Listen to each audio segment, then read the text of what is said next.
being Uyghurs nowadays mean not being able to contact to at least one person in your family. This is what it means to almost all Uyghur families around the world. Everyone at least have 1 to 10 family members are locked up in concentration camp or disappeared. Ilham Tohti is one of those jailed Uyghurs. He was a prominent voice in the Muslim community until his arrest in 2013. He was detained when leaving for the US with his then 18-year-old daughter, Juhair. Since 2017, I have not heard about my father. I don't know if he's safe. I don't know if he's still in the same prison, if he's even alive. The Chinese government accuses Tohti of being a separatist and an extremist, publicly calling him a terrorist. In 2014, he was sentenced to life in prison by a Chinese court. My father is nothing close to an extremist. My father is nothing close to someone who's advocating for violence. The only weapon my father ever used is his pen and his words.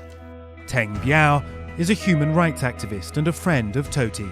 He is influential among Uyghurs, and he's one of the most important people bridging Han Chinese people and Uyghur people. He is telling the world the Uyghurs have human rights. The Uyghurs are not calling for terrorism or separatism. Teng has known Tohti since 2009, a year marked by bloody ethnic conflict in the Uyghur region of Xinjiang in northwestern China, when the Muslim minority revolted against police brutality. The protests were violently put down. Currently, there are at least 2 million Uyghurs and Kazakhs and other Muslims detained in concentration camps. They were brainwashed and tortured, and the children and family were separated. Some women have been raped. What's happening in Xinjiang, East Turkestan, is the biggest humanitarian disaster in 21st century. According to international rights organizations, the Chinese government has been silently building internment camps across the region and unlawfully jailing Uyghurs, officially to protect the country against separatism and terrorism.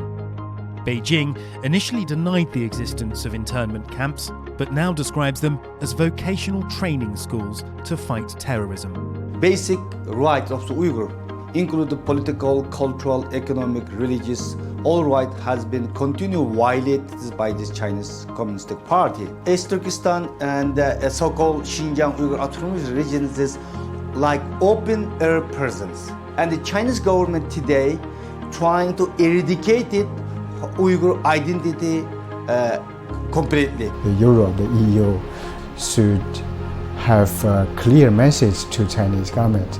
This kind of concentration camps, the torture, the disappearance, the extrajudicial killings are not accepted. In September, the European Parliament awarded Ilham Tohti with the 2019 Sakharov Prize for Freedom of Thought. I am Tohti. The first step is to tell the truth, to tell the world what's happening in Xinjiang, tell the world who is Ilham Tohti and what he has been doing. So to give him an award is a good thing. Across the world, people are rising up to condemn China's actions against the Uyghur community. I wish my father can be released. I wish he can be safe. I wish all the other families, just like me and my family, they can be reunited one day. Their family members can be safe and healthy and alive. And I wish people just can live in peace without hurting each other.